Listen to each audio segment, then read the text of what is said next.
Welcome to Reflect with Ed Fassio.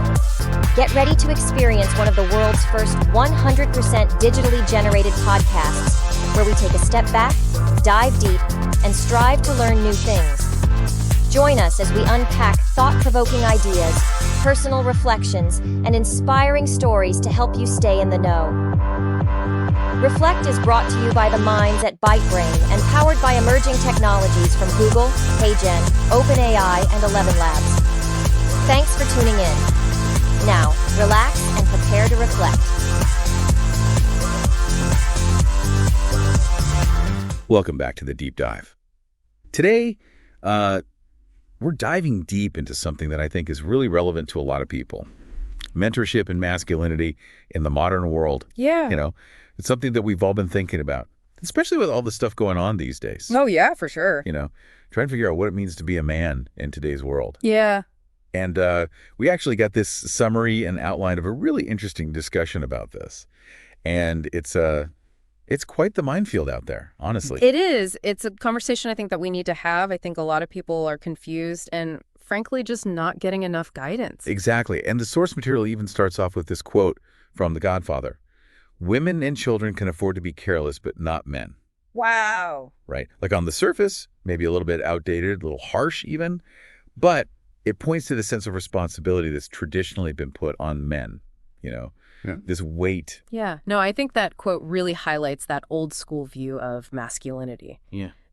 The stoicism, the duty, always being the strong one.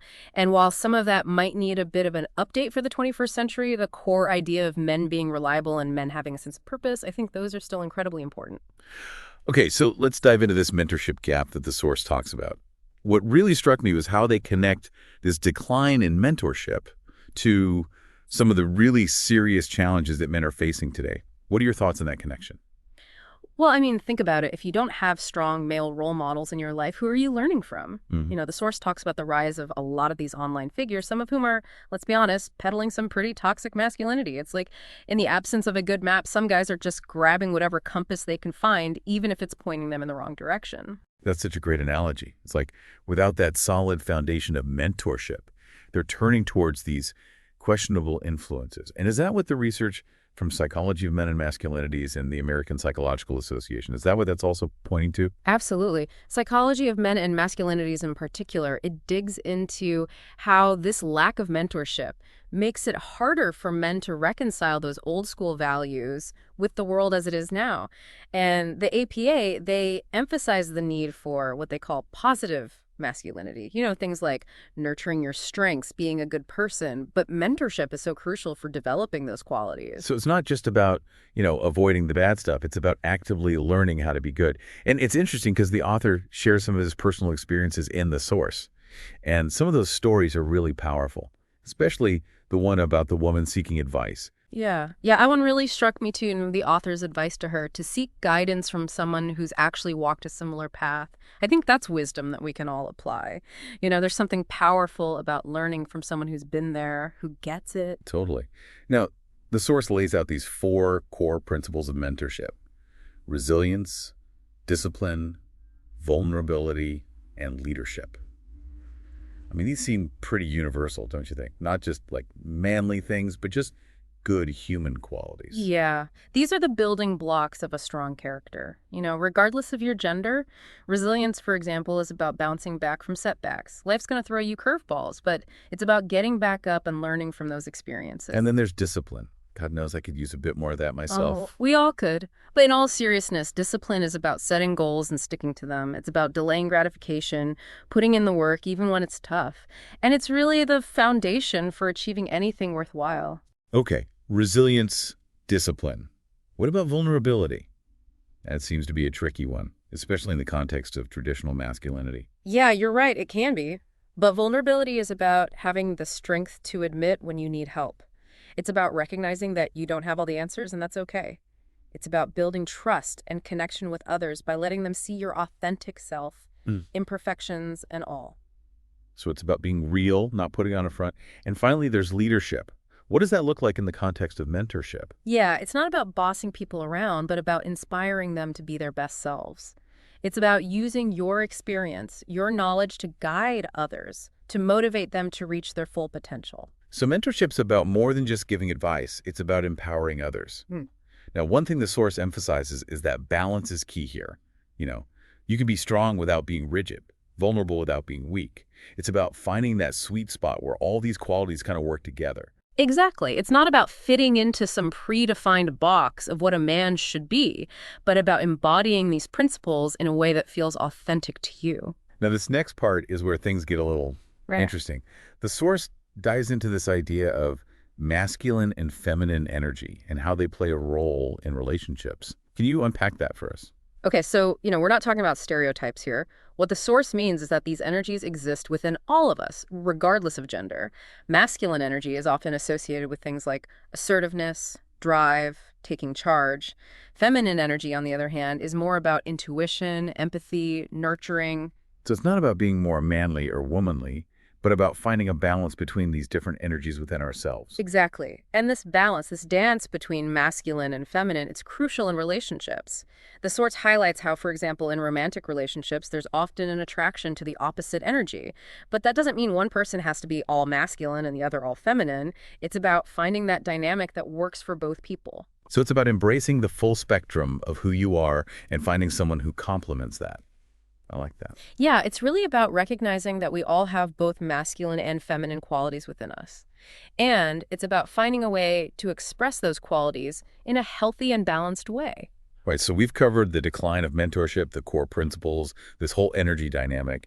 Now the source gets into the nitty-gritty of rebuilding a culture of mentorship, which is a pretty ambitious goal. Where do we even begin with that? Well, the source breaks it down into 4 key areas. At home, in the workplace, in the community, and by actively seeking out mentors. It's a call to action, really, for all of us to step up and participate. Okay, let's break that down. Starting at home, what does rebuilding mentorship look like in that context? It starts with fathers or father figures being present and engaged. It's about setting a good example, teaching boys how to be resilient, disciplined, compassionate, and yes, showing them that it's okay to be vulnerable, to ask for help. So it's about dads being active participants in their sons' lives, not just the distant authority figure. What about in the workplace? In the workplace, the source highlights the responsibility of men in leadership roles. It's about being more than just a boss, but a mentor, guiding younger colleagues, offering advice, sharing your experiences, not just about work, but about life. It's about investing in the next generation. That makes a lot of sense. It's about building a more supportive and collaborative work environment. And then there's community involvement. How does that tie into mentorship? The source encourages men to seek out or create spaces where they can connect with other men in meaningful ways. Think faith-based organizations, professional networks, sports teams, hobby groups, even just regular gatherings with friends who are on a similar path of growth. So it's about finding your tribe, so to speak, and building those supportive connections. Exactly. It's about fostering a sense of brotherhood, a sense of shared purpose. It's about knowing you're not alone in this journey. And finally, the source stresses the importance of not just being a mentor, but also actively seeking out mentors yourself. That's something I think a lot of people overlook. It's like, oh, I'll just magically find a mentor one day. But it takes effort, right? It absolutely does. If you're looking for guidance, you have to be proactive. Identify what you need help with, what qualities you admire, and then find people who embody those qualities. Reach out, express your interest in learning from them, and be willing to put in the work. So it's a two-way street. You got to be willing to both give and receive. That's the heart of it. And the source really drives that point home with this fascinating analysis of gangster movies. They talk about The Godfather, American Me. Wait, gangster movies. How does that fit in with all this? It might seem like a weird connection, but hear me out. The source argues that these films, while often violent and glamorizing a criminal lifestyle, actually touch on some deep truths about masculinity. Okay, I'm intrigued. Tell me more. They highlight things like loyalty, responsibility, protecting your family, your community. These are values that, in the right context, are actually positive. But in these films, they're often twisted and distorted. So these movies, they're like a cautionary tale almost. In a way, yes. They show what can happen when those values are taken to an extreme, when they're used to justify violence and destructive behavior. It highlights the dangers of isolation, of anger, of trying to solve problems with force instead of reason. But at the same time, they also show the importance of having a strong network, right? Like these characters, they're fiercely loyal to their crew, their family. It's twisted, but there's a kernel of truth there. Exactly, and that's what the source is getting at. These movies remind us that even in the darkest of places, there's still a yearning for connection, for belonging. It's a reminder that we all need those strong bonds, those positive influences in our lives. This has been a really fascinating conversation so far, I have to say. We've gone from The Godfather to psychology research to gangster movies. It's all connected, isn't it? It really is. We've explored the challenges men face today, the decline of mentorship, the core principles that can guide us, the importance of balance, the power of connection. And this is just the beginning. We've still got a lot more to unpack, so stick with us as we continue our deep dive into mentorship and masculinity in the modern world. Business owners, listen up. Partnering with Reflect to create a custom episode is seriously next level.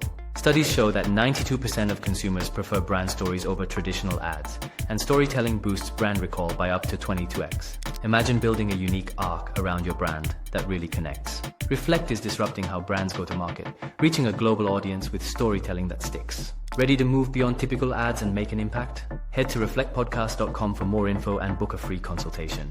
They're telling the future. Are you in it? It's funny how those gangster movies can spark such a deep conversation about masculinity, It's almost like they're holding up a distorted mirror to some of those core values we've been talking about. Yeah, and you hit on something earlier about them being cautionary tales. And it got me thinking, in the absence of good mentorship, those movies almost become aspirational for some guys. Yeah, it's a slippery slope. And the source material even points out how those films can glorify violence, make it seem like the only way to solve problems or gain respect. And for someone who's already feeling lost or lacking direction... It fills a void, right? But with a pretty dangerous narrative. Exactly. And that's why it's so crucial to have those positive influences in our lives, those mentors who can show us a different way. Okay, so we talked about the dangers of those unhealthy influences. But what about the flip side? What are some practical things guys can do to actively cultivate more positive masculinity in their lives? Well, first and foremost, it's about awareness. Recognize those unhealthy patterns, those limiting beliefs you might have picked up along the way. Challenge them. Ask yourself, is this serving me? Is this who I want to be? It's like taking inventory of your mental toolkit and figuring out what needs an upgrade. Exactly. And then it's about seeking out those positive influences. Connect with men you admire, guys who are living examples of the values you want to embody. Read books, listen to podcasts. Surround yourself with content that inspires you. The source also talks about this interplay of masculine and feminine energy within all of us. Yeah. How does that fit into this idea of cultivating a healthier masculinity? It's about recognizing that we all have both masculine and feminine qualities within us, and that neither is inherently good or bad. It's about finding that balance, that integration, where those energies can work together harmoniously. I'm curious, do you think that traditional view of masculinity, that strong, silent type, do you think that actually prevents men from fully embracing those feminine qualities? I think it definitely can. Society often tells men to suppress their emotions, to be tough and stoic. And while those qualities can be valuable in certain situations, they shouldn't come at the expense of empathy, compassion, intuition.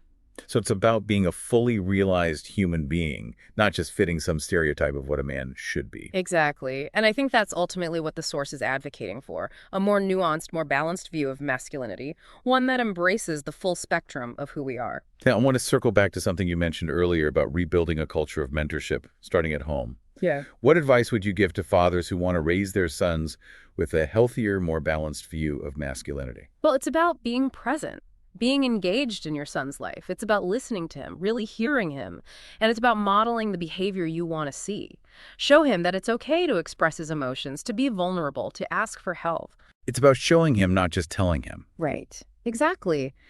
Actions speak louder than words. And don't be afraid to talk to him about your own struggles, your own journey. Let him know that it's okay to not have all the answers, that we're all learning and growing as we go. What about those tougher conversations? The ones about sex, relationships, the stuff that can be awkward to talk about, Those conversations are crucial. Don't shy away from them. Create an open and honest space where your son feels comfortable coming to you with questions and concerns. And remember, it's okay to not have all the answers. Sometimes just listening and offering your support is enough. The source also talks about the role of mentorship in the workplace. What does that look like in a practical sense? Well, it starts with leaders creating a culture where mentorship is valued and encouraged. This means making time for it, providing resources, and setting a good example. It's about recognizing that investing in the growth and development of your employees is not just a nice thing to do, it's good for business. So it's a win-win. You're developing your employees and strengthening your company at the same time. Absolutely. And mentorship doesn't have to be a formal program with structured meetings and all that. It can be as simple as offering a listening ear to a colleague who's struggling, sharing your experience, giving them a different perspective. Yeah, those informal interactions can be just as powerful, can't they? Sometimes even more so. It's about building genuine connections, fostering a sense of trust and support. And then there's the community aspect. What are some ways guys can build those supportive connections outside of the family and workplace? The source mentions things like faith-based organizations, sports teams, hobby groups. It's about finding something you're passionate about and connecting with other people who share that passion. Yeah, and it doesn't have to be something super structured, right? It could just be a group of friends who get together regularly to talk about life, to support each other. Exactly. The key is to create those spaces where men can feel comfortable being themselves, where they can let their guard down and be open and honest with each other. We talked earlier about the importance of actively seeking out mentors. Any advice for guys who are looking for that guidance but aren't sure where to start? Well, think about the areas where you need support, the qualities you admire in others. Who are the people in your life or even public figures you respect who embody those qualities? So it's about identifying your needs and then looking for people who can meet those needs. Right. And don't be afraid to reach out to people. Most people are flattered to be asked for advice or guidance. What if you're intimidated by someone, though? Like, what if you admire someone but they seem super successful or out of reach? Don't let that stop you. You'd be surprised how many successful people are willing to give back and help others. And remember, mentorship doesn't have to be a lifelong commitment. It can be a short-term relationship, a one-time conversation even. I think that's important to emphasize. It's not about finding the perfect mentor. It's about being open to learning from anyone who has something valuable to share. Exactly. And remember, mentorship is a two-way street. As you grow and learn, be open to mentoring others. Share your experiences, offer your support, pay it forward. This whole conversation has been really eye-opening, I have to say. I feel like we've just scratched the surface of this whole mentorship and masculinity thing. We definitely have. It's a complex and ever-evolving topic, but I think what we've discussed today provides a good foundation for continuing the conversation. Absolutely. And I think it's a conversation that's more important now than ever. Listening to you talk about all of this, it makes me realize just how much we absorb from the world around us. It's like those gangster movies, those messages, they kind of seep in whether we realize it or not. It's subtle, but it's powerful. And I think that's why this whole conversation about mentorship and masculinity is so important, We need to be intentional about the messages we're consuming, the role models we're choosing. Yeah, because those messages shape how we see ourselves, how we relate to others. It's like the source is saying, hey, if you want to change the world, start by changing the narrative. Exactly. It's about rewriting the script, so to speak. And that starts with each of us taking responsibility for our own growth and development. We've talked a lot about how a lack of good mentorship can lead guys down some pretty unhealthy paths. But what about the flip side? What are some of the tangible benefits of having strong, positive male role models in your life? Well, for one, it provides a sense of direction, a roadmap, if you will.